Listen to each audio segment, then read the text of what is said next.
Kami Sebelumnya kami dari kelompok satu akan memperkenalkan diri terlebih dahulu. Perkenalkan, nama saya Muhammad Pema sebagai pemateri.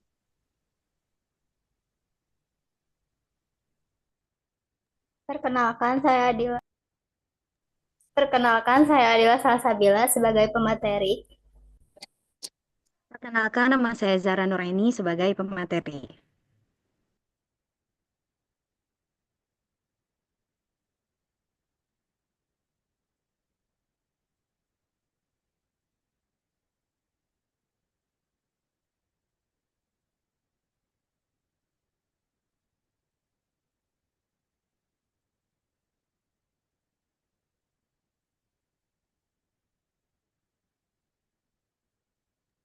Maaf sebelumnya kepada moderator, boleh share screen, moderator.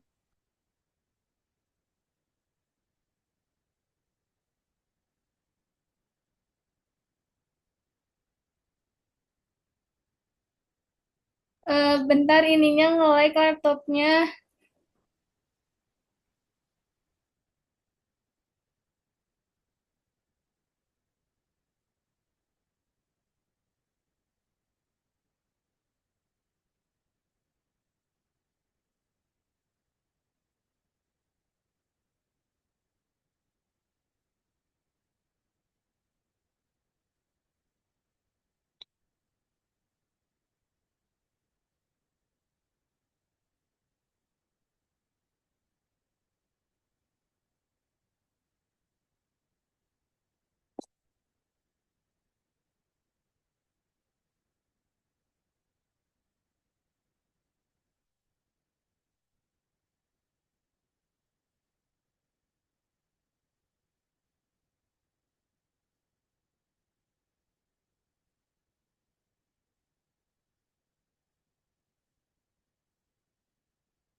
Bapak, mohon izin sebelumnya untuk mengefisiensikan waktu, mungkin saya bisa meng-share screen-kannya, Bapak.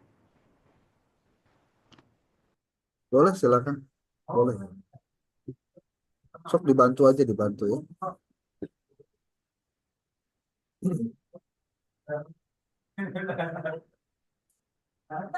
Suara Bapak jelas kan kedengaran?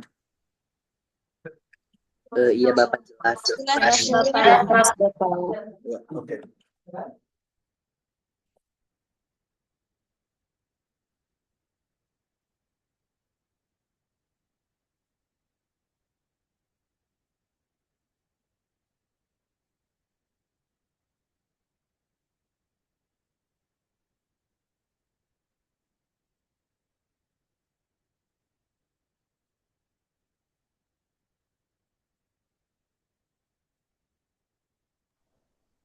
Baik, Bismillahirrahmanirrahim. Assalamualaikum warahmatullahi wabarakatuh. Waalaikumsalam warahmatullahi Waalaikumsalam wabarakatuh. warahmatullahi wabarakatuh. Sekarang kita masuk ke bagian pendahuluan dulu. Indonesia dikenal sebagai negara dengan keberagaman agama, budaya, dan etnis yang sangat kaya. Nah, namun keberagaman ini tidak jarang menimbulkan potensi konflik, terutama dalam konteks kehidupan beragama. Dalam beberapa tahun terakhir ini, muncul fenomena yang meningkatkan intoleransi dan radikalisme yang mengancam harmonisasi sosial.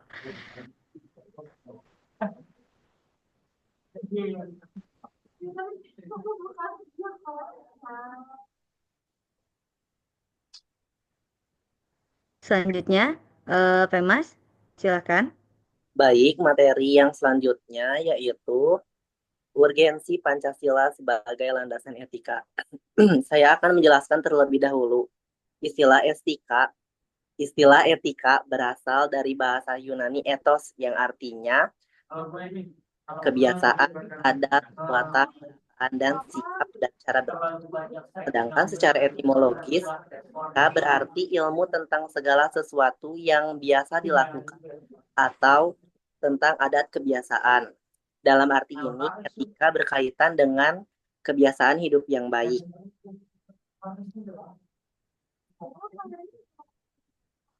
Brondisi menerangkan bahwa nilai merupakan kualitas yang bahkan tidak nyata karena nilai itu tidak ada untuk dirinya sendiri.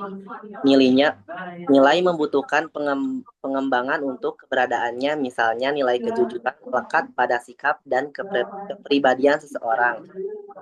Lesey juga menjelaskan bahwa paling tidak ada 6 pengertian nilai dalam penggunaan secara umum, yaitu yang pertama sebagai sesuatu yang fundamental yang dicari orang sepanjang hidupnya. Yang kedua sebagai suatu kualitas atau tindakan yang berharga, kebaikan, makna, atau pemenuhan karakter untuk kehidupan seseorang. Yang ketiga sebagai suatu kualitas atau tindakan yang membentuk identitas seseorang sebagai pengevaluasian diri atau penginterpretasian diri. Yang keempat, sebagai suatu kriteria fundamental bagi seseorang untuk memilih sesuatu yang baik di antara berbagai kemungkinan tindakan. Yang kelima, sebagai suatu standar yang fundamental yang dipegang oleh seseorang ketika bertingkah laku bagi dirinya dan orang lain. Sedangkan yang terakhir, sebagai suatu objek nilai, suatu hubungan yang tepat dengan sesuatu yang sekaligus membentuk hidup yang berharga dengan identitas kepribadian seseorang. Objek nilai mencakup karya seni, teori, ilmiah, teknologi, objek yang disucikan, budaya, tradisi, lembaga, orang lain, dan alam itu sendiri. Dengan demikian, nilai sebagaimana pengertian butir kelima, yaitu sebagai standar fundamental yang menjadi pegangan bagi seseorang dalam bertindak. Sekian materi yang bisa saya sampaikan. Saya kembalikan kepada moderator. Terima kasih.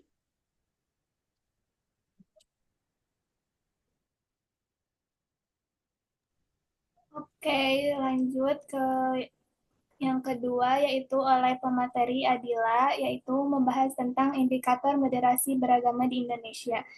Untuk Adila, kami persilahkan. Indikator moderasi beragama di Indonesia, pada sub pembahasan ini akan penulis menjelaskan tentang 4 indikator moderasi beragama di Indonesia yang telah dirumuskan oleh Kemendag RI, meliputi komitmen kebangsaan, toleransi, anti kekerasan, dan akomodatif terhadap tradisi lokal.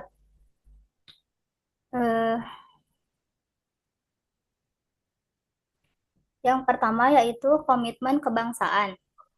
Sikap komitmen kebangsaan merupakan bagian dari indikator untuk memahami paradigma, pola sikap, dan praktik keberagamaan sosial individu atas komitmennya dengan konsensus dasar negara kesatuan Republik Indonesia, terlebih terhadap eksistensi Pancasila sebagai ideologi negara Indonesia, serta berbagai prinsip berbangsa yang tertuang dalam Konstitusi Undang-Undang Dasar 1945 dan regulasi di bawahnya. Yang kedua yaitu toleransi. Manifestasi sikap toleransi menjadi bagian dari indikator paradigma, pola sikap, dan praktik keberagamaan sosial seseorang dalam menghargai sekaligus menerima perbedaan kehidupan sosial sebagai hukum alam. Manifest sikap toleransi bagi umat beragama di Indonesia khususnya menjadi elemen yang sangat urgen dalam membangun kehidupan pluralitas masyarakat Indonesia yang harmonis. Yang ketiga yaitu anti-radikalisme. Pemahaman tentang apa yang dimaksud dengan istilah radikalisme dalam pembahasan tentang moderasi beragama, yaitu sebuah paham maupun sikap aksi individu yang memiliki orientasi dalam mengganti sistem sosial maupun politik di Indonesia melalui berbagai kekerasan atas nama ajaran agama. Yang keempat yaitu akomodatif terhadap kebudayaan lokal. Indikator moderasi beragama yang keempat ini dapat menjadi basis nilai dalam pembentukan karakter keberagamaan individu agar dapat bersikap moderat dalam merespon pluralitas kearifan lokal yang sudah mentradisi, yakni membudayakan pada berbagai daerah di Indonesia. Pada konteks ini, sikap akomodatif terhadap tradisi lokal diharapkan dapat membentuk paradigma dan sikap moderasi beragama individu yang ramah, terbuka, dan toleransi dalam merespon ragam praktik tradisi kearifan lokal selama tidak bertentangan dengan ajaran agamanya. Terlebih tingginya pluralitas budaya sebagaimana di Indonesia menjadi aset kultural sekaligus penting mendapatkan perhatian serius dari pemerintah dan seluruh elemen masyarakat untuk menjaga keharmonisan. Sekian yang bisa disampaikan. Saya kembalikan kepada moderator. Terima kasih kepada Adila yang sudah menyampaikan. Selanjutnya yaitu yang ketiga, yaitu ada pemateri ketiga, yaitu Zahra, yaitu tentang pengaruh surutan nilai-nilai moderasi beragama dalam Pancasila. Saya persilahkan. Baik, terima kasih kepada moderator karena telah mempersilahkan. Di sini saya akan memaparkan mengenai nilai-nilai moderasi beragama dalam Pancasila. Nah, moderasi itu kita nyari tahu dulu arti dari kata moderasi. Moderasi itu tuh berasal dari bahasa Latin moderatino yang artinya berada di tengah-tengah. Jadi nggak ada di kanan, nggak ada di kiri, nggak ada di atas, nggak ada di bawah, tapi ada di tengah. Nah, selanjutnya eh, kalau membahas mengenai moderasi, tentunya ada bahasan yang bersinggungan, apalagi menurut agama Islam. Jadi moderasi itu tidak tidak berhubungan dengan kata wasatiyah kalau dalam Islam. Wasatiyah itu artinya sama di tengah. Jadi apa sih seperti tadi tidak ada di samping yang radikal ataupun tidak di samping yang lemah. Nah, selanjutnya di dalam Islam pun di dalam Al-Qur'an surah Al-A'raf ayat 31 itu tuh dinyatakan bahwa Allah tidak menyukai sesuatu yang berlebihan, entah itu dari segi ibadah atau dari fashion kita, pakaian atau makanan, apapun itu Allah tidak menyukai sesuatu yang berlebihan. Nah, selanjutnya, selain arti dari kata moderasi, ada juga yang disebut dengan tujuannya teh. Buat apa moderasi teh? Nah, tujuan dari moderasi ini adalah untuk mewujudkan kehidupan yang lebih aman, damai, sentosa, dan nyaman untuk kita tempati. Nah, di sini ada nilai-nilai moderasi beragama yang termuat dalam Pancasila sebagai berikut. Yang pertama adalah nilai Boleh. toleransi dalam sila ketuhanan yang Maha Esa. Kenapa harus ada nilai toleransi Boleh, dalam kenal. sila ketuhanan yang Maha Esa? Boleh. Seperti yang kita Nggak masalah. tahu, Yang penting mah Indonesia bisa itu bisa memiliki diedit begitu dah. banyak Hasilnya bisa perbedaan diedit. agama, entah itu Islam, terus Kristen, Konghucu, Buddha, ataupun Bisa. Hindu. Nah, kenapa harus Hasilnya ada nilai nanti kalau udah toleransi ini? di-download, bisa Karena diedit lagi, kita bisa. hidup itu kan bersosialisasi dan berdampingan. Tidak mungkin dong kita melakukan suatu hal yang Ya diedit secara lagi individu namanya teh udah kalau we udah aku hasil. aja sendiri. Semuanya juga apa sih nanti pasti ada kadarnya di mana kita harus bersinggungan atau melakukan suatu hal bersama dengan orang-orang yang memang Nama kitanya nonis. bakal Nah, muncul. lalu yang kedua ada anti radikalisme. Anti radikalisme dalam sila kemanusiaan yang adil dan beradab. Nah, kenapa harus ada anti radikalisme? Nah, dalam sila kemanusiaan Oh, yang kalau adil gini mah dan iya. beradab, di sini sudah sangat tercantum bahwa ada kata yang adil Bisa, dan bisa. beradab. Adil itu berarti menempatkan suatu pada tempatnya. Beradab, adab itu berarti ketetapan norma yang terjadi dan disepakati oleh orang-orang yang ada di negara atau di wilayah tersebut. Anti radikalisme ini harus kita gaungkan, harus kita amalkan. Kenapa? Karena kalau misalnya kita tidak melakukan anti radikalisme, Indonesia itu pasti akan terjadi atau justru seringnya muncul pertikaian-pertikaian entah itu dari hal-hal kecil sampai hal-hal besar. Contohnya misalnya nih, aku punya teman misalnya teh, akunya Islam, teman akunya Kristen, terus aku teh kayak ngomong, naon sih kok kamu mah abus karena agama Kristen, kan agama Kristen mah kieu kieu kieu kieu cenah. Padahal bagusan Islam loh gini gini gini. Ah, Kristen mah butut, jaba naon Yesus nage disalib cenah misalnya teh. Nah, itu tuh akan memunculkan pertikaian-pertikaian yang apa ya, yang sangat-sangat besar gitu. Nah, jadi kenapa dalam nilai nomor 2 itu ada anti radikalisme. Nah, selanjutnya ada komitmen kebangsaan dalam Sila Persatuan Indonesia. Dalam Sila Persatuan Indonesia itu tuh sudah sangat jelas juga ya bahwa di sana disebutkan ada Sila Persatuan Indonesia. Nah, ke arah mana nih ngobrolin komitmen kebangsaan? Indonesia itu tuh nggak mungkin bersatu kalau misalnya warga-warganya itu masih heterogen atau mereka memilih untuk enggak ah pokoknya bangsa aku milik aku, Sunda mah da ulah weh orang Sunda hungkul, ah Jawa mah orang Jawa hungkul, Medan mah orang Medan hungkul, Sulawesi mah orang Sulawesi hungkul. Indonesia tuh nggak bakal bersatu kalau misalnya kita nggak punya komitmen kebangsaan atau ikatan yang kuat. Nah, selanjutnya ada akomodatif terhadap kearifan lokal dalam sila demokrasi dan keadilan sosial. Nah, pada sila keempat yaitu permusyawaratan yang dipimpin oleh hikmah kebijaksanaan dalam permusyawaratan perwakilan. Di sana tuh menjelaskan dan juga membeberkan bahwa kita sebagai Indonesia itu harus demokrasi. Jadi memilih apapun kita teh harus sesuai dengan kesepakatan sendiri, kesepakatan kelompok. Contohnya, nah kemarin pemilihan presiden kita kan melaksanakan demokrasi dan demokrasi itu sejatinya tidak ada paksaan dari pihak lain, tidak ada juga serangan pajar lah intinya mah dari berbagai pihak gitu. Nah, kenapa harus ada apa sih namanya teh sila demokrasi?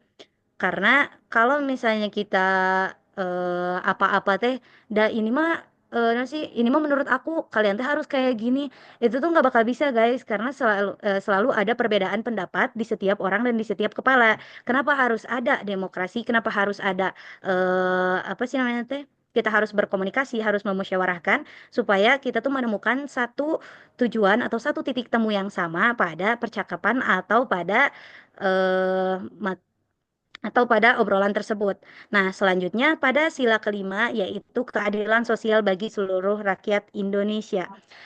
Keadilan sosial bagi seluruh rakyat Indonesia itu sama halnya dengan sama halnya dengan sila kedua yaitu kemanusiaan yang adil dan beradab. Kenapa harus ada keadilan sosial bagi seluruh rakyat Indonesia? Karena eh, upaya ini akan memberikan kita kehidupan yang lebih sejahtera dan juga lebih enak lah istilahnya mah ke kita teh gitu. Mungkin cukup sekian yang dapat saya sampaikan. Silahkan saya kembalikan kepada moderator.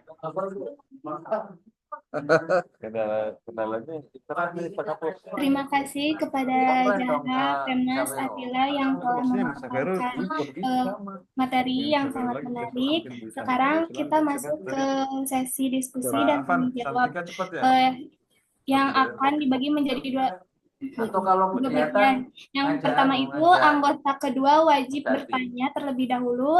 Yang kedua setelah itu peserta dari kelompok lain bisa mengajukan pertanyaan. Sekarang kami dari kelompok 2 ingin bertanya, bagaimana nilai-nilai Pancasila dapat menjadi pedoman dalam menjaga harmoni antara umat beragama di Indonesia?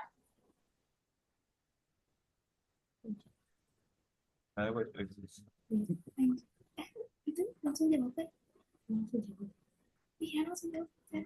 Formain Sukari. Mohon maaf bisa diulangi untuk pertanyaannya. Bagaimana nilai-nilai Pancasila dapat menjadi pedoman dalam menjaga harmoni antara umat beragama di Indonesia? Terdengar? Jelas. Soalnya kan dia ada kajol juga. Kajol. Artis.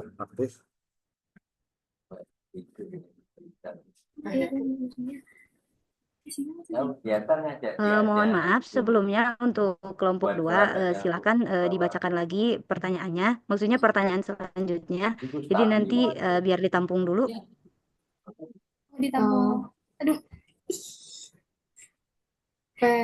Pertanyaan kedua itu bagaimana peran pendidik dalam menanamkan nilai-nilai Pancasila untuk memperkuat moderasi dalam keberagaman agama? Terdengar? Ya, mungkin cukup sekian pertanyaan dari kelompok 2. Ya. Selanjutnya mungkin dari kelompok lain ingin bertanya. Terima kasih.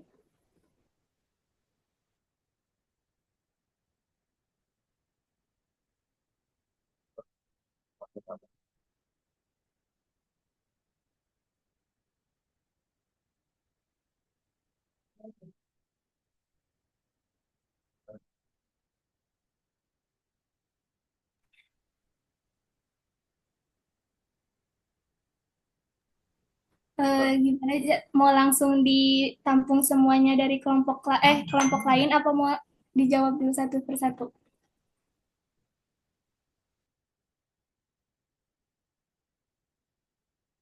Dijawab dulu aja, Teh. Mungkin saya akan menjawab soalan dari Teh Noe mengenai bagaimana peran pendidikan dalam bagaimana nilai-nilai Pancasila dapat menjadi pedoman dalam menjaga harmoni antar umat beragama. Sebenarnya pertanyaan ini itu sudah disinggung tadi waktu saya memaparkan materi nilai-nilai Pancasila itu pasti dan sangat-sangat dianjurkan untuk menjadi pedoman dalam menjaga harmoni dalam apa sih namanya teh moderasi beragama. Kenapa? Karena yang pertama ada toleransi beragama yang disebutkan dalam sila ketuhanan yang Maha Esa. Nah, lalu yang kedua ada kemanusiaan yang adil dan beradab eh, yang membahas mengenai anti radikalisme.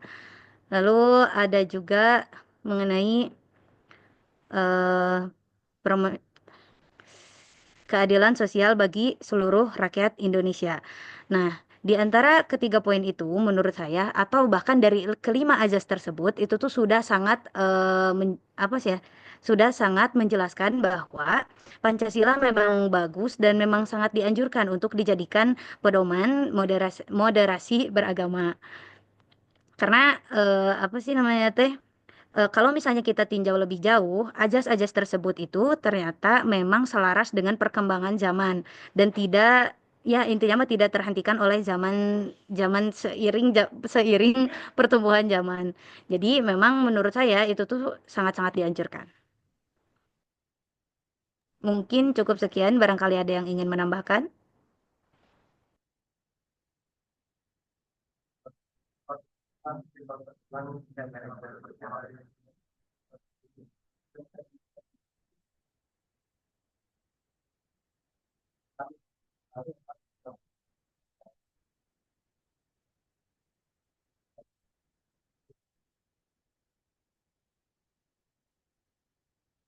Ya, terus gimana? Mungkin Cukup.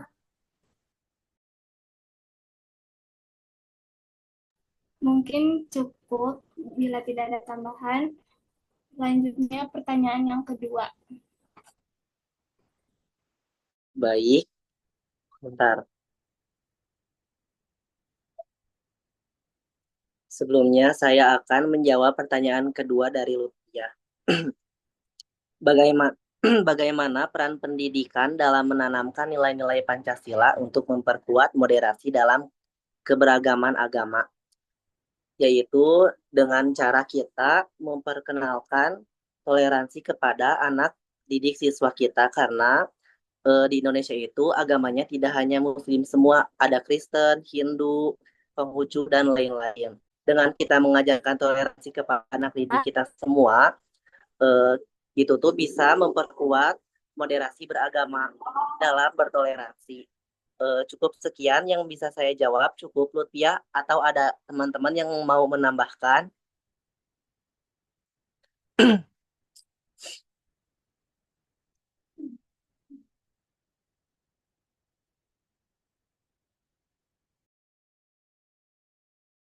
Mungkin cukup aja sih, cukup cukup terjawab. Terima kasih.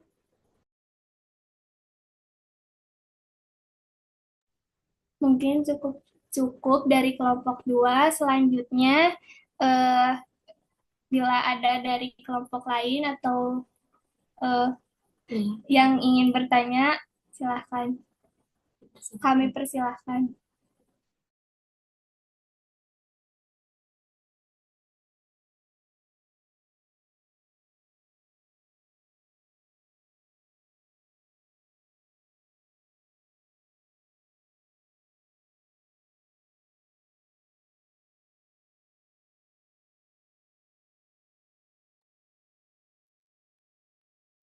Sebelumnya izin bertanya, saya perwakilan dari kelompok 9.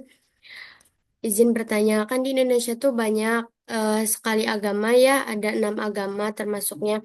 Nah, akhir-akhir ini tuh banyak yang bisa disebut rasis lah ke agama lain. Contohnya misal, ya yang tadi kata Teh Zahra katanya, ih di Kristen mah gini, di Kristen mah gini, kan itu udah termasuk rasis.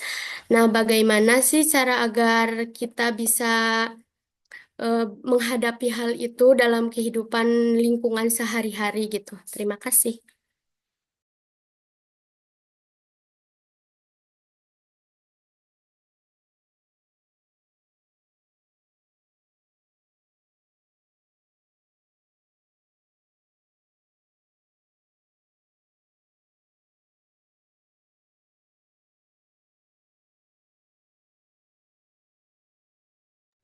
Untuk kelompok 1, mau ditampung dulu apa langsung dijawab? Mungkin barangkali ada yang ingin bertanya lagi, silahkan.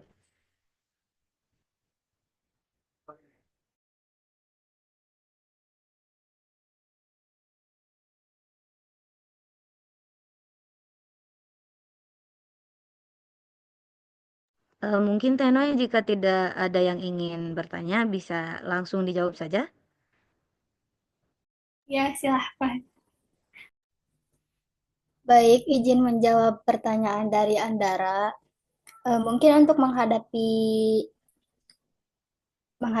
pertanyaan dari Andara, kita harus toleransi akan adanya perbedaan karena kita sedang membahas moderasi beragama.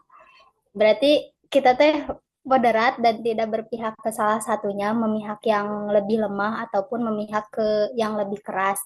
Terus kan misalnya terjadi pertikaian antara keduanya, mana yang harus kita bela?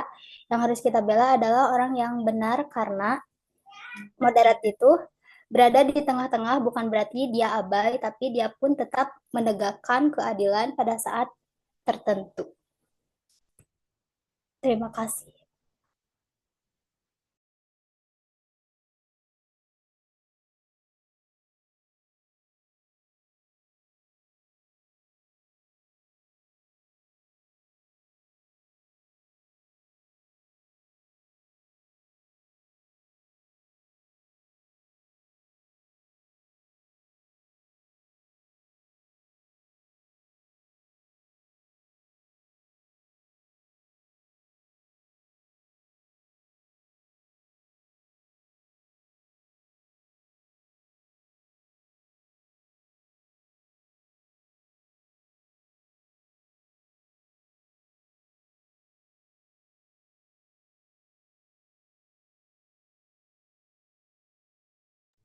Mungkin untuk sesi diskusi cukup cukup sekarang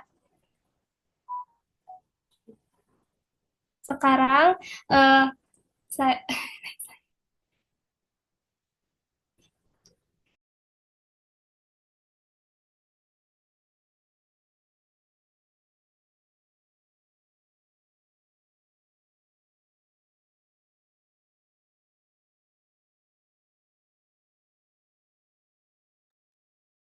Apa itu? Ayo dong. Baik, sesi tanya jawab setelah selesai. Selanjutnya kami persilahkan kepada Bapak Mulyawan untuk memberikan tambahan paparan terkait materi yang telah disampaikan. Kepada Pak Mulyawan, waktu dan tempat saya persilahkan.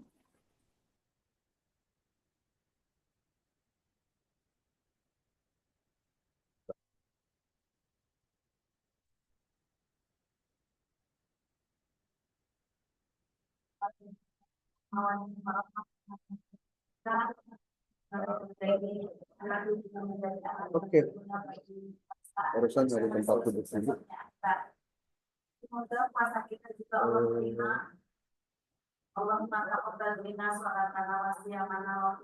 Suaranya jelas di sini? Jelas, Jelas nggak? jelas Oke, Bapak, namun suaranya dikit gitu Pak. Dikit. Bisa dikit. Oke deh. Bentar ya. Ini kan sekarang sudah masuk pada ranah penjelasan tentang Pancasila dan moderasi beragama ya. Oke, ini posisinya sedang direkam, jadi nanti ada rekaman yang akan diperlihatkan untuk linknya bisa ditonton. Oke, assalamualaikum warahmatullahi wabarakatuh. Bismillahirrahmanirrahim. Waalaikumsalam warahmatullahi taala wabarakatuh. Alhamdulillahirrahmanirrahim. Wabihi nasta'inu ala umuri din. Wassalatu wassalamu ala asyrofil anbiya wal mursalin sayyidina Muhammadin wa ala alihi wa sahbihi ajma'in. Rabbi shrah li sadri wa yassir li amri wahlul 'uqdatam min lisani yafqahu qawli. Kawan-kawan mahasiswa program sarjana S1 UIN Sunan jurusan Ekonomi Pendidikan Islam dan Usia Dini semester 2B. Hari ini adalah pertemuan ketiga di mata kuliah Pancasila yang diinsersikan dengan dua pendekatan. Pertama, moderasi beragama, satu lagi adalah pendidikan untuk kaum muslimin. Pembahasan tentang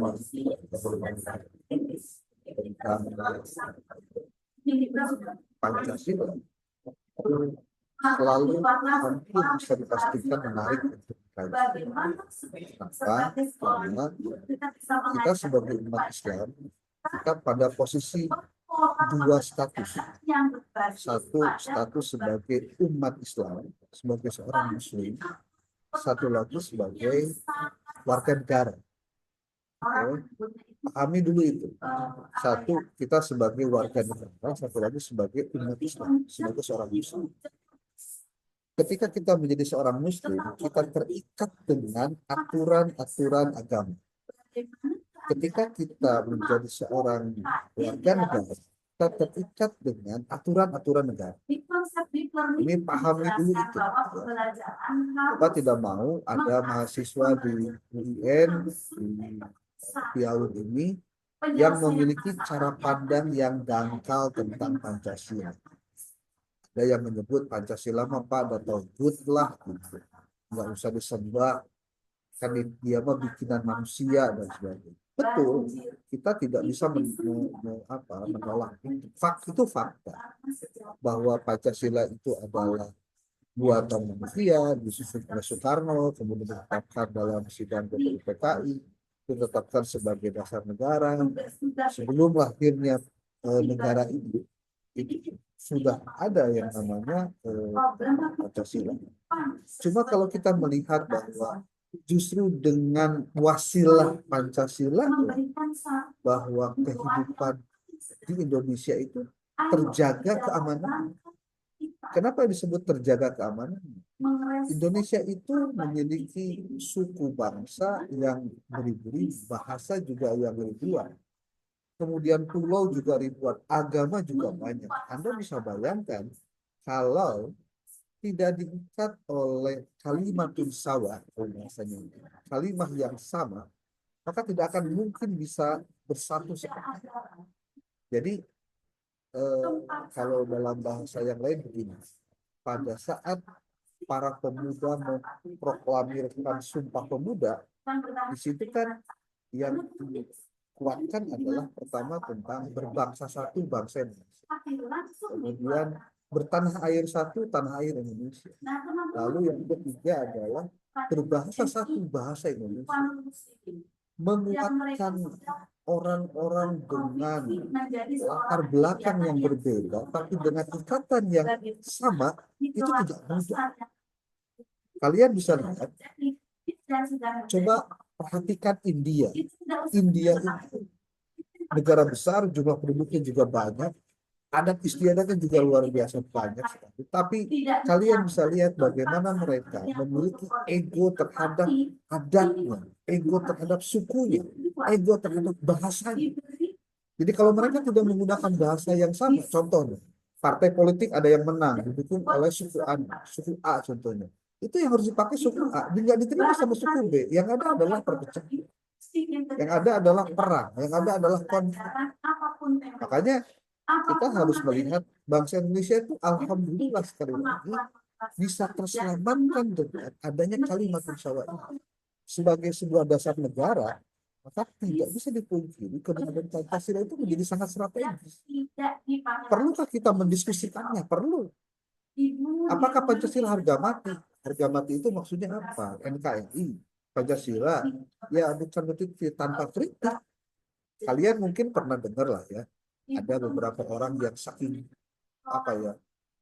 kesalnya lihat Indonesia, kesalnya lihat para pejabat, kesalnya lihat para penegak hukum, sampai-sampai kemudian membuat sebuah parodi gitu. Pancasila, ketuhanan yang Maha Esa. Ada yang memplesetkan keuangan yang Maha Kuasa. Bayangkan, kenapa ada kalimat itu? Karena saking kesel gitu. Tuhan sepertinya tidak lagi menjadi sesuatu yang ditakuti. Tapi orang lebih takut miskin karena nggak punya duit gitu. Makanya keuangan yang Maha Kuasa ketimbang ketuhanan yang Maha Esa. Itu saking sekali lagi orang sudah saking jengkel. Apalagi terakhir kemarin yang Pertamina itu berapa kuadran triliun katanya. Itu kalau dipakai buat beasiswa kalian itu udah beres sampai S3 itu. Dan cerita lain-lain lagi. Tapi ketika cara memahaminya justru hanya dipakai untuk kepentingan, ini bukan kepentingan perut ya. Kasus korupsi di Pertamina itu bukan kasus perut ya, tapi kasus keserakahan. Jadi kamu harus bisa bedakan. Korupsi itu ada beberapa istilah. Ada korupsi karena kebutuhan, dan kebutuhannya primer seperti nggak bisa makan gitu. Kemudian dia nyolong, itu kebutuhan primer. Ada juga karena greedy itu keserakahan. Kalau sudah keserakahan, dia sudah punya gaji besar, rumah banyak, mobil juga banyak, tetap korupsi, ya itu keserakahan. Ya. Itu sampai orang kesel. Ya. Nah, makanya ketika sekarang berbicara Pancasila dalam konteks moderasi beragama, bagaimana memahami itu semua? Ini perlu diperhatikan ya. Pertama, bahwa istilah moderasi beragama itu bukan hanya untuk umat Islam. Oke. Moderasi beragama itu tidak hanya untuk orang Islam, tapi juga untuk orang-orang siapapun yang ada di negeri. Mau dia beragama Kristen, Katolik, Hindu, Buddha, Konghucu, semuanya harus memahami tentang Pancasila, memahami tentang moderasi beragama. Ingat ya, moderasi beragama itu bukan memoderasi agamanya. Hati-hati. Istilah moderasi beragama itu bukan memoderasi agamanya, tapi memoderasi cara beragamanya. Ini beda sedikit kalimatnya, tapi harus paham. Apa hubungannya dengan Pancasila? Ini apa hubungan Pancasila dengan moderasi beragama? Kalian harus paham di kita ini di Indonesia itu kita terbagi paling tidak dengan dua kelompok orang. Ada kelompok yang patuh terhadap agamanya dan mendalami ajaran agamanya. Saking mendalami ajaran agamanya, maka dia menganggap bahwa apapun yang ada dalam agama itu pasti benar. Maka orang ini tersebut dalam istilah sekarang itu namanya ekstrim kanan. Ya. Nah, ada juga di suatu sisi orang ya, dia itu ada di kiri. Dia sosialis. Sosialis itu artinya orang yang sangat peduli dengan keadilan sosial dan seterusnya. Tapi dia tidak bawa-bawa agama. Maka ini cenderung orang itu bicaranya ekstrim kiri. Kiri itu sosialis, komunis, itu ada di situ semua ngumpul.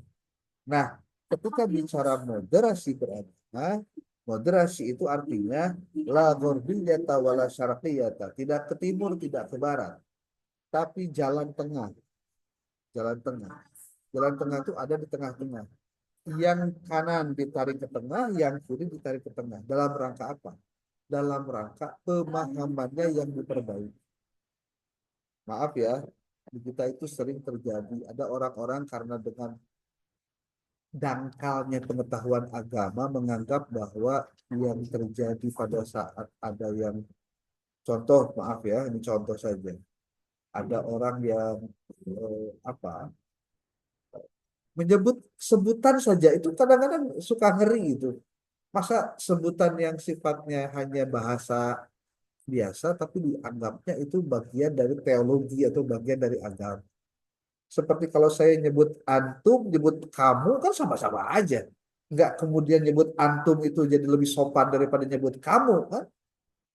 Atau nyebut antuma ada nilai agamanya karena antum ada dalam Al-Quran. Hari mana sok lieur. Ada ini hati-hati cara berpikirnya harus atau nyebut ukhti contohnya atau akhi ya gitu. Itu kan sepertinya ada unsur bahasa Arabnya, sepertinya dekat-dekat karena agama. Padahal non sih non bedanya jadi nyebut anda, nyebut kamu, nyebut maneh, nyebut anjeun salah wae sebetulnya. Karena itu sebutan. Tapi kenapa kemudian itu menjadi sesuatu yang asing gitu, ya? Sehingga wah ini orangnya kadangnya radikal, oh ini kayaknya orangnya ekstrim, nah, kan ngaco cara berpikir begitu. Ya. Nah, itulah sebabnya maka yang perlu diperhatikan oleh kita jangan sampai terjebak dengan formalitas. Ini nih yang harus hati-hati. Jangan terjebak dengan formalitas. Kalau orang terjebak dengan formalitas, yang terjadi orang tersebut akan berpikir tidak kritis. Oke, Bapak coba akan sebutkan sebuah buku tentang moderasi beragama. Buku ini ada di internet, bisa di-download. Buku ini bagus karena buku ini adalah resmi keluaran Kementerian Agama terkait dengan moderasi beragama. Kamu boleh lihat bukunya ini. Sebelum kita ngomongin Pancasila, kita ngomongin dulu tentang moderasi beragama. Nih. Oke.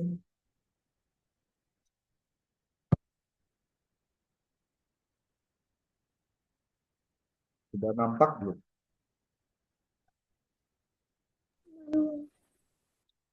Belum ya? Bentar.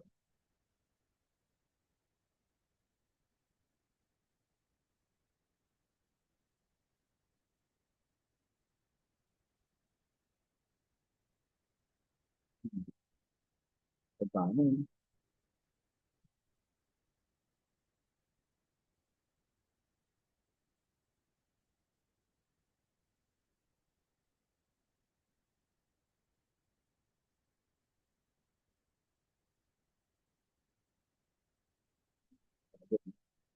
Ini bukunya nih ya. Judulnya Moderasi Beragama. Warnanya hijau muda. Ya. Kenapa nih nggak bisa?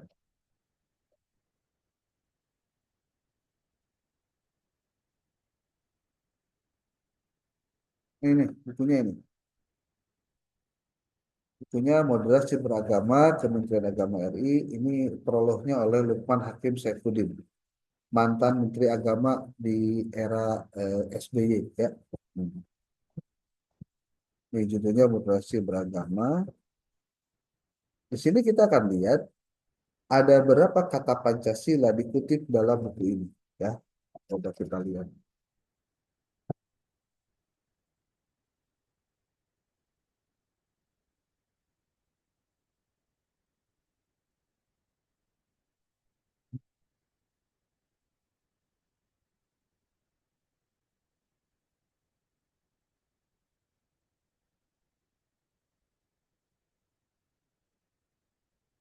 Ada dua, oke.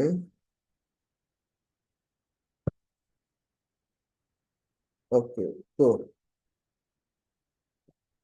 Kalian bisa lihat ini, kalimatnya sangat jelas sekali. Ingat ya, yang namanya Pancasila atau moderasi beragama itu bukan dalam konteks kepentingan membuat umat Islam itu bisa dikendalikan, bukan. Sama sekali tidak ke sana. Yang namanya moderasi beragama itu prinsipnya untuk semua agama, bahwa dalam semua agama itu ada potensi radikal. Hati-hati. Ketika bicara potensi radikal, maka siapapun bisa kena. Itu. Ini Pancasila.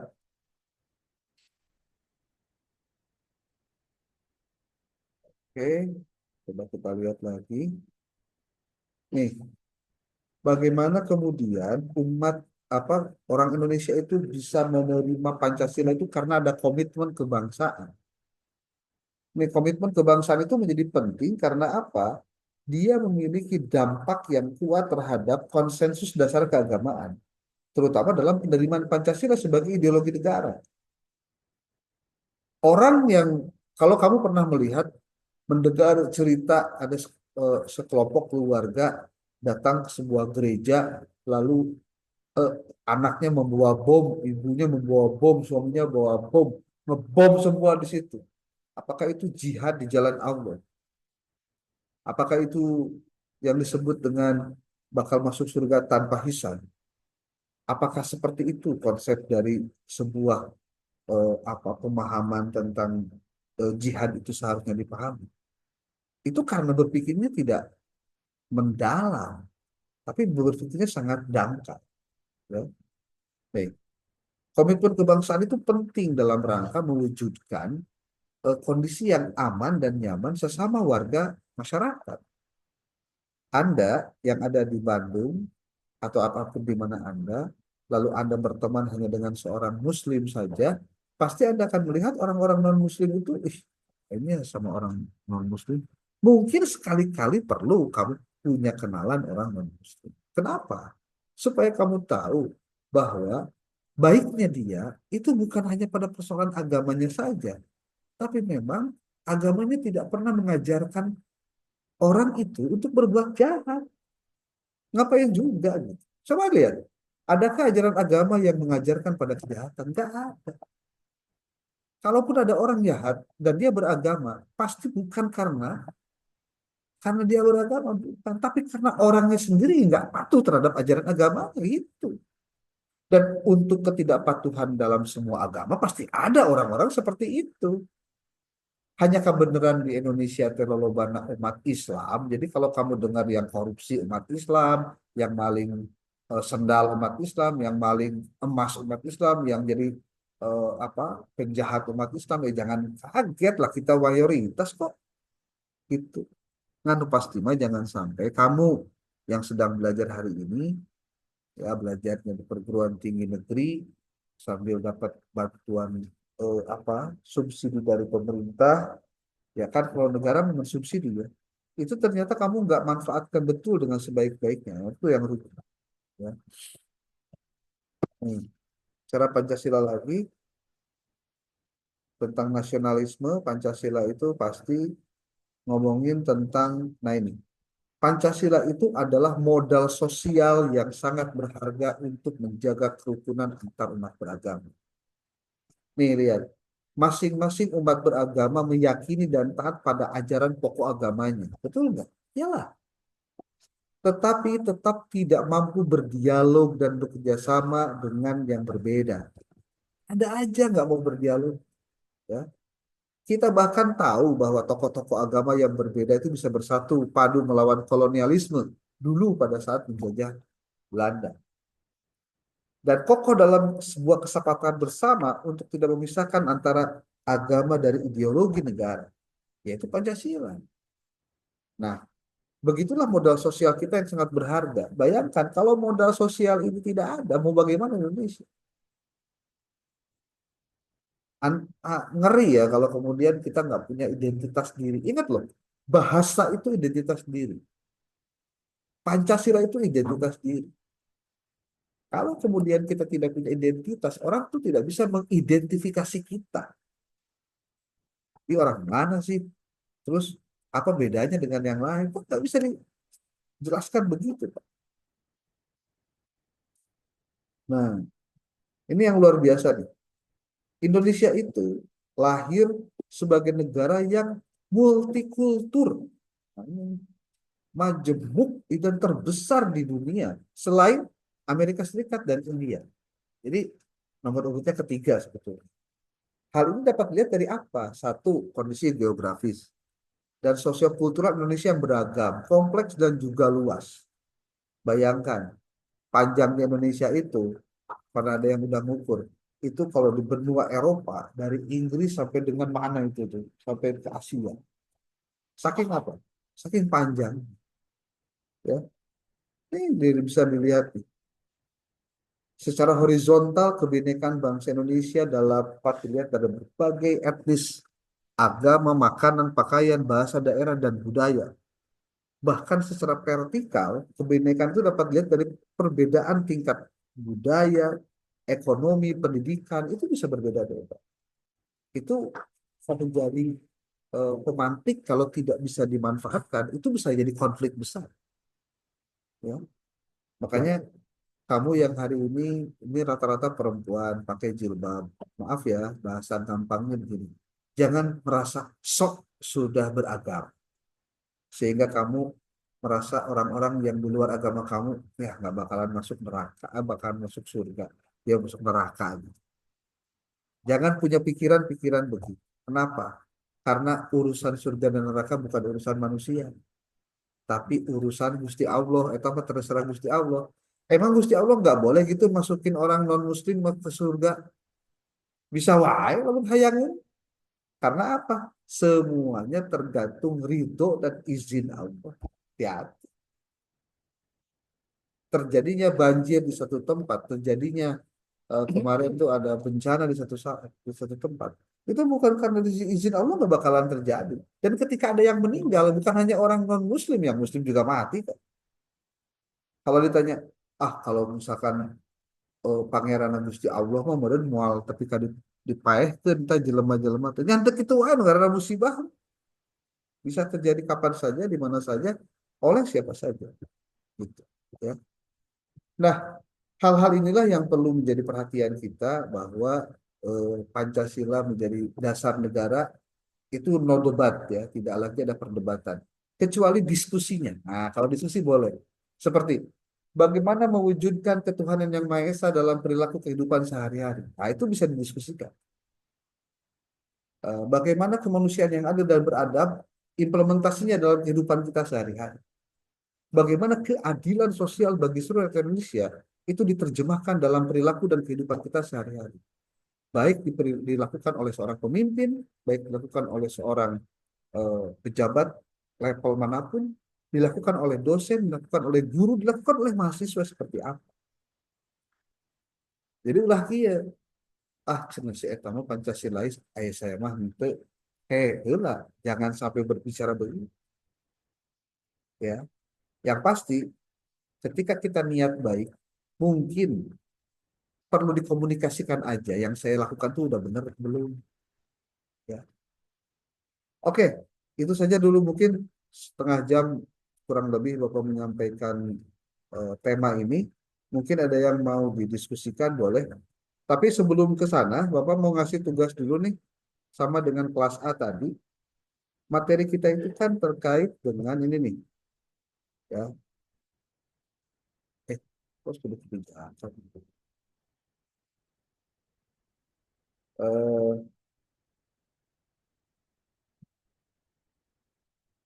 Kelompok satu nih ya. Kelompok satu itu temanya tentang Pancasila sebagai dasar negara dan pandangan hidup bangsa.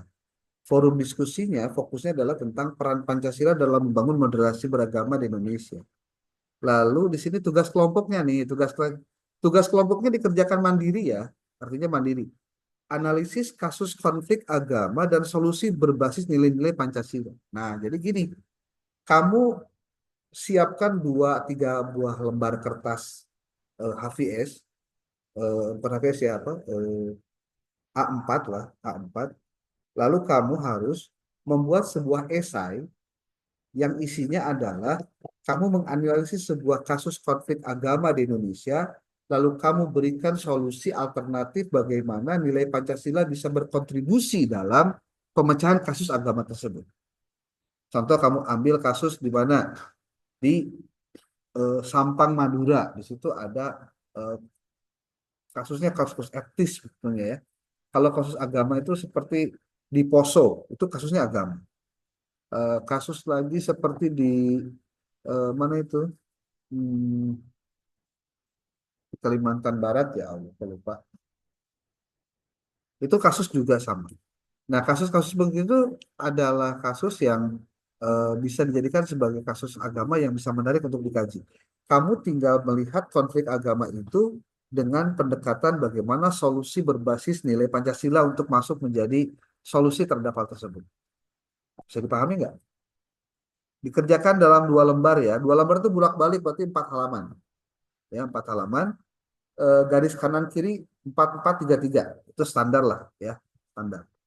Tulis tangan, waktunya seminggu. Nah, nanti kalau sudah beres, nanti fotonya kirimkan ke PJ. Dalam rangka apa? Menguji kreativitas dan tingkat apa kekritisan kamu terhadap persoalan-persoalan yang sekarang lagi muncul. Seperti ramai kemarin, ketika ada orang yang kabur aja dulu ke luar negeri karena melihat fenomena orang Indonesia yang susah cari pekerjaan di Indonesia. Sementara di luar negeri banyak. Lalu ada orang yang nyinyir ngomong, wah kamu kabur aja dulu berarti kamu tidak punya nasionalisme. Coba dong buka usaha, coba dong kamu buka UMKM, nanti punya lapangan pekerjaan dan lain-lain. Pertanyaan paling gampangnya, emang gampang nyet UMKM? Kalau nggak punya modal, emang bisa dia buka? Kan nggak bisa. Kalau nggak punya skill, itu aja nggak bisa. Berarti yang dia bisa apa? Kerja. Ya kerja. Kerja apa aja yang penting kerja. Halal, selesai. Di kita itu persoalannya nih ya, tidak semua orang berijazah X itu masuk harus jurusannya nanti kalau masuk diterima harus X lagi. Enggak juga. Ya, saya yakin di sini teman-teman juga tidak semuanya PAI, ada juga yang non PAI atau non MPI sorry. Ya nggak? Ketika bicara MPI, yang MPI mungkin 1-2, tapi sisanya bukan. Lah terus emang nggak boleh? Ya boleh, nggak masalah. Cuma harus belajarnya lebih hebat lagi. Nah, kelompok 2 minggu depan tentang sila ketuhanan yang Maha Esa dan moderasi beragama.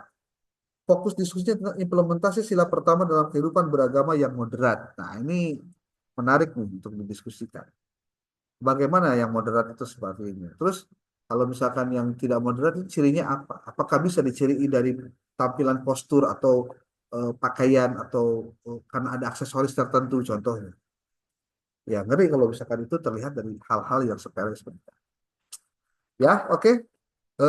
PJ-nya siapa tadi teh? Lupa. Saya Bapak.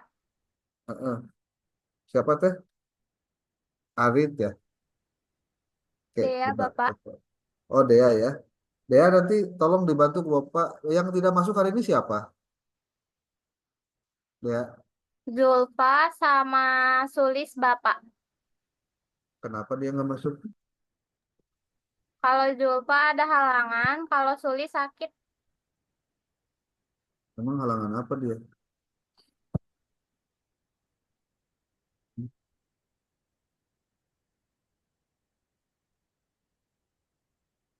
Ada halangan apa?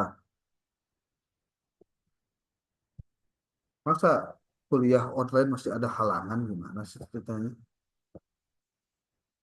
Coba kamu hubungi ya, biar orangnya langsung hubungi ke Bapak gitu.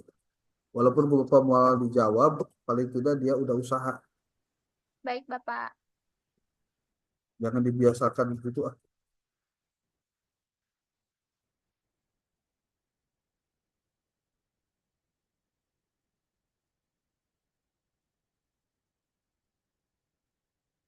Bapak mau ngabsen dulu nih.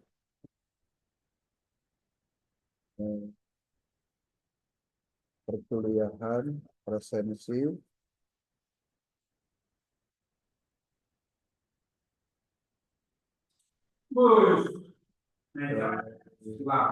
Pancasila, Pancasila, 33 orang ya.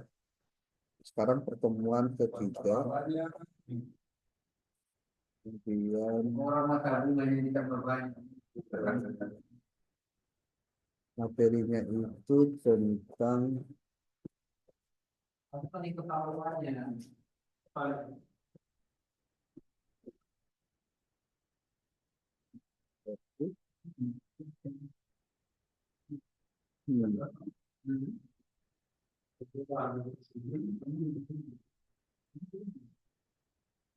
Tadi siapa yang nggak masuk, Teh?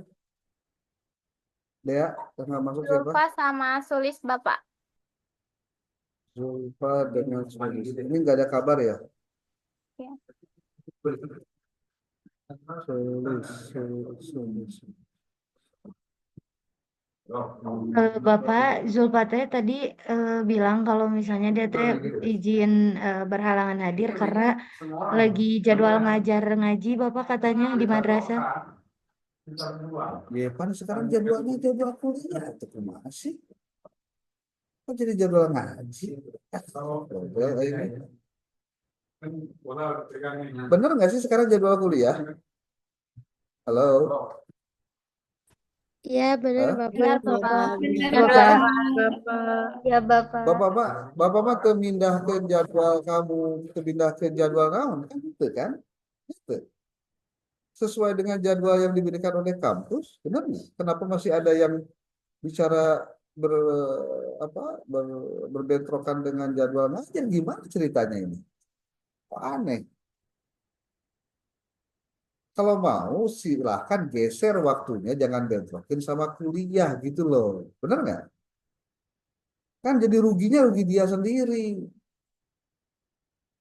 Kalau jadwalnya Bapak mindahkan dan lain-lain ya lah wajar. Ini kan Bapak mah mindahkan jadwal. Bapak ngikuti jadwal yang buat kelas kamu. Udah itu aja. Dengan dalam rangka kamu supaya bisa fokus gitu. Bapak udah mindahkan jadwal kelas lain supaya Bapak teh full. Percaya tuh kamu, Bapak ngajar di isuk tadi jam genep lebih 50 tapi kayaknya kelas kamu terakhir ya. Untung itu sorana mesti kena ayat coba bayangkan. Malah sorana perak, soraan atau jadi haus tentunya jadi buka hati heula kan enggak ya enggak begitu. Tolong bilangin ya PJ-nya ya Dea bilangin posisinya harus ngerti lah. Jangan sampai jadi bapak nu salah jadi siga anu bapak nu halangan jadwal dia ngajar dibalik sok model ada tong playing victim ya. Oke. Baik, Bapak. Oke, sekarang sudah pukul 17.31. Masih ada waktu ke 17.50 karena kan di recording 10 menit ya untuk perkuliahan kita. Ya mudah-mudahan sih nanti kalau sudah beres lebaran kita bisa tetap muka lebih efektif ya. Tapi kalau misalkan kondisinya Bapaknya ngerti ya, konon kabarnya jam 4 itu listrik sudah dimatikan di mana? Di gedung teh karena efisiensi. Coba bayangkan, bener nggak? Coba dicek deh. Coba tanya ke teman-teman kamu yang kelasnya ada sampai sore, bener nggak sih listrik dimatiin sampai ke jam 4 gitu. Kebayang kan namun jam 4 terus kudu buru-buru keluar, ada orang karek mulai jam setengah 5 kurang 10, coba bayangkan. Kita mau beres jam berapa? Makanya kalau misal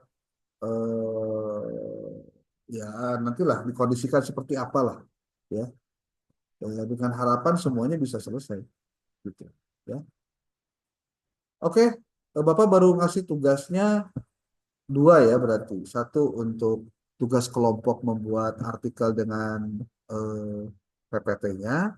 Kemudian yang kedua adalah yang barusan membuat esai tentang konflik agama dan solusi tentang implementasi Pancasila.